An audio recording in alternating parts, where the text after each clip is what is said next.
Assalamualaikum warahmatullahi wabarakatuh. Di sini saya akan menjelaskan materi termodinamika mengenai keterbalikan dan skala temperatur Kelvin. Saya dari kelompok 7 kelas 4A. Izinkan saya memperkenalkan diri. Nama saya Irna Nur Latifah dengan NIM 11920070031. Adapun subbab yang akan saya bahas, yang pertama yaitu ada keterbalikan dan ketakterbalikan yang terdapat pada buku halaman 177.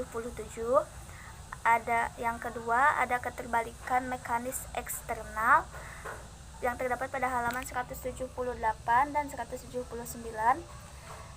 Subbab yang ketiga yakni keterbalikan mekanis internal yang terdapat pada halaman 179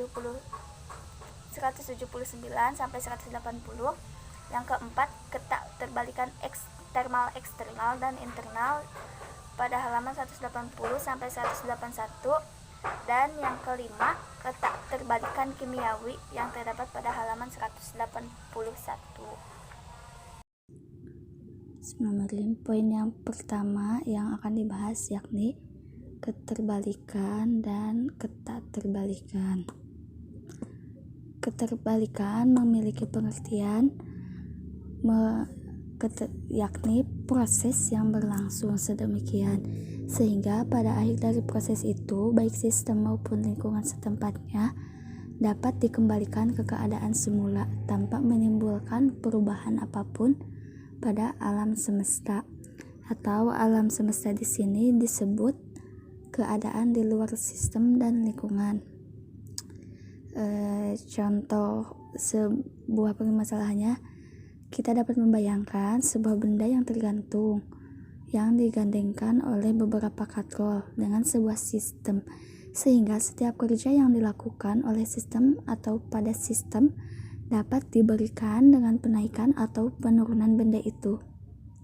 Kemudian sederetan tandon yang bersentuhan dengan sistem tersebut, setiap aliran kalor ke dalam sistem atau dari sistem dapat diberikan menurut itu. Kita harus mengacu pada benda tergantung dan deretan tandon itu sebagai lingkungan setempat sistem. Jadi lingkungan setempat adalah bagian dari lingkungan yang berinteraksi secara langsung dengan sistem. Gawai mekanis dan tandon lain yang tersedia yang bisa berinteraksi dengan sistem merupakan lingkungan bantu dari sistem, atau menurut ungkapan yang lebih baik yakni sisa semesta. Perkataan semesta ini dipakai dalam arti teknis yang sangat terbatas tanpa adanya kaitan kosmik atau antariksa. Semesta di sini hanyalah berarti bagian terbatas dari dunia ini yang mencakup sistem dan lingkungannya yang bisa berinteraksi dengan sistem. Sekarang misalkan bayangkan ya, sebuah proses terjadi sehingga sistem berjalan dari keadaan awal I ke keadaan akhir F. Kemudian benda yang tergantung diturunkan sedemikian sehingga dilakukan kerja dengan W sebagai satuannya.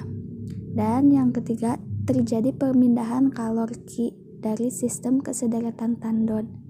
Jika pada saat berakhirnya proses ini sistem dapat dikembalikan ke keadaan awal, atau ketika I ya tadi ya, benda diangkat kembali ke keadaan awal dan tandon mengembalikan jumlah kalor yang sama ke dalam sistem tanpa menimbulkan perubahan pada gawai mekanis lainnya atau pada tandon lainnya dalam semesta.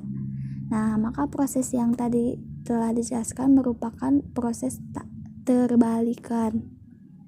Sedangkan selanjutnya proses ketakterbalikan.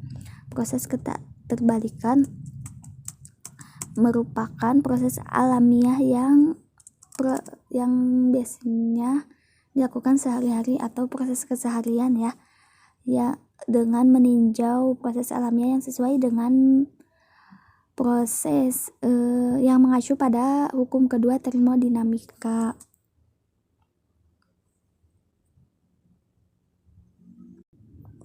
Kalian masih ingat kan banyak hukum dua termodinamika? yang diungkapkan oleh Clausius. Bunyinya yang kayak gini nih. Jika tidak ada kerja dari luar, maka panas tidak dapat merambat secara spontan dari suhu rendah ke suhu tinggi. Jadi dalam proses keterterbalikan ini harus ada kerja dari luar sehingga mengakibatkan panas dapat merambat. Kalau tidak ada kerja berarti panasnya tidak akan merambat. Poin yang kedua yakni keterbalikan mekanis eksternal. Pengalihan kerja menjadi energi internal dari sistem berlangsung melalui perantara gejala, seperti adanya kekentalan, gesekan, ketak kenyalan, resistansi listrik, dan histeresis magnetik atau disebut dengan efek lesap. Adapun pengertian dari keterterbalikan mekanis eksternal ialah suatu proses yang menyangkut pelepasan kerja menjadi energi internal. Contohnya, banyak contoh ya dari keterbalikan mekanis eksternal ini, yakni ada pengadukan tak teratur cairan kental yang bersentuhan dengan tandon.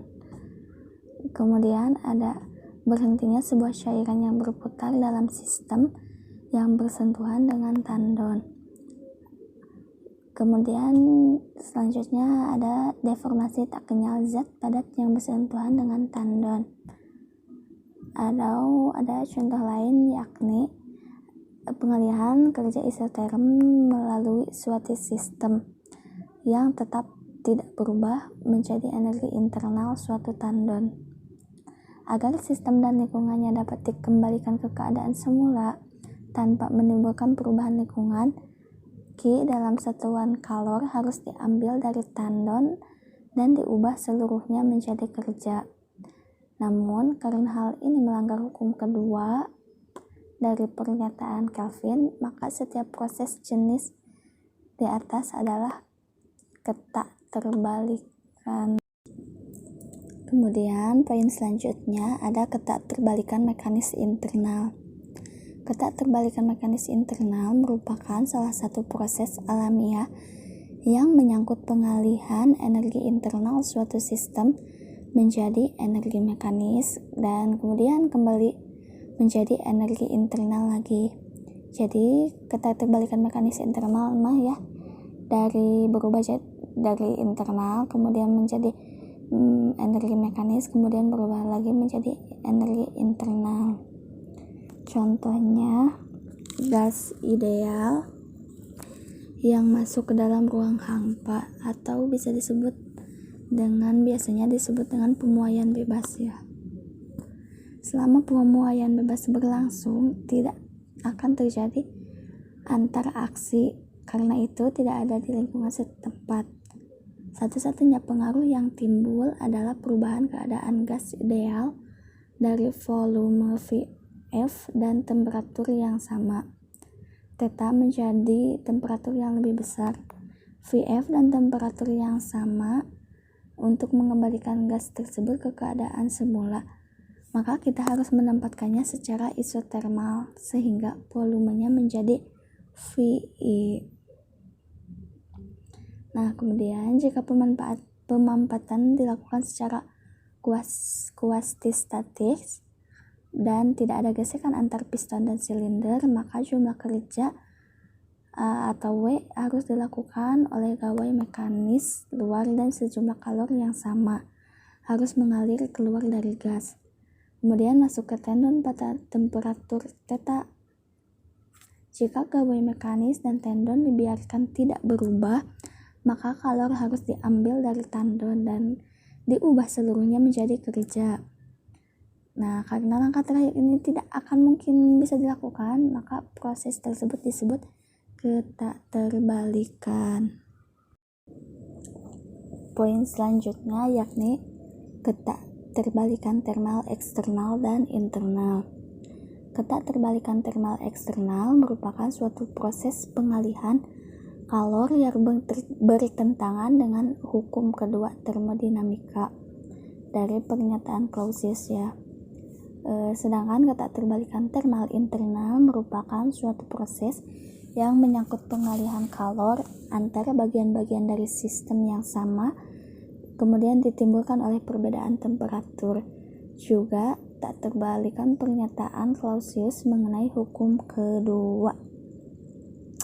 Nah, meninjau dari proses pengalihan kalor antara sistem dengan tendon berdasarkan perbedaan temperatur yang berhingga, maka dapat disimpulkan ada satu penghantaran atau radiasi kalor dari sebuah sistem ke sebuah tendon yang lebih dingin. Kemudian yang kedua ada penghantaran atau radiasi melalui sebuah sistem yang tetap tidak berubah dari tendon panas ke tendon yang lebih dingin. Nah, dari pernyataan di atas yang telah saya sebutkan, proses tersebut disebut keterbalikan termal eksternal. Karena seperti yang telah saya sebutkan tadi, keterbalikan termal eksternal merupakan suatu proses pengalihan kalor yang bertentangan dengan hukum kedua termodinamika. Nah, kan yang tadi yang disebutkan itu bertentangan ya dengan hukum termodinamika. Kemudian, nah setelah proses di atas selesai, maka untuk mengembalikan keduanya itu sistem dan lingkungannya ya ke keadaan semula tanpa mengubah kalor harus dipindahkan melalui gawai yang dapat beraksi sendiri dari benda yang lebih dingin ke benda yang lebih panas.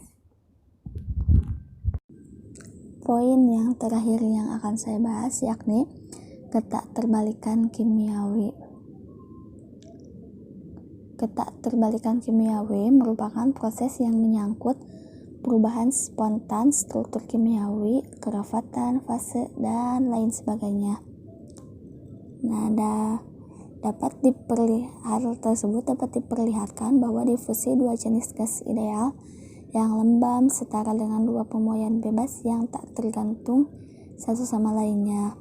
Karena pemuaian bebas tak terbalikan, maka difusi juga tak terbalikan.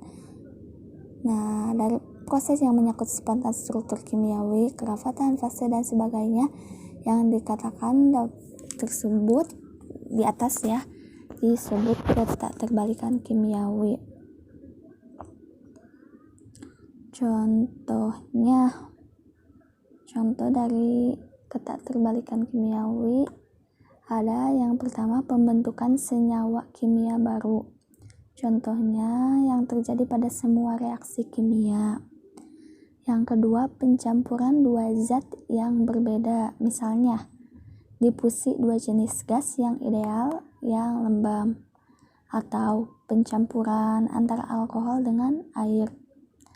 Kemudian yang ketiga ada perubahan fase yang mendadak, misalnya pembekuan cairan yang sangat dingin atau pengembunan uap yang sangat jauh. Kemudian yang terakhir contoh ketakterbalikan kimiawi yakni pengangkutan zat antara fase yang bersentuhan, misalnya pelarutan zat padat dalam air seperti garam yang larut di dalam air, atau terjadinya osmosis, misalnya penyerapan air pada akar tanaman atau potongan kentang yang semakin berat ketika direndam karena air yang dipakai rendaman kentang itu masuk ke dalam kentangnya. Mungkin hanya sekian yang dapat saya sampaikan, kurang lebihnya mohon dimaafkan. Wassalamualaikum warahmatullahi wabarakatuh.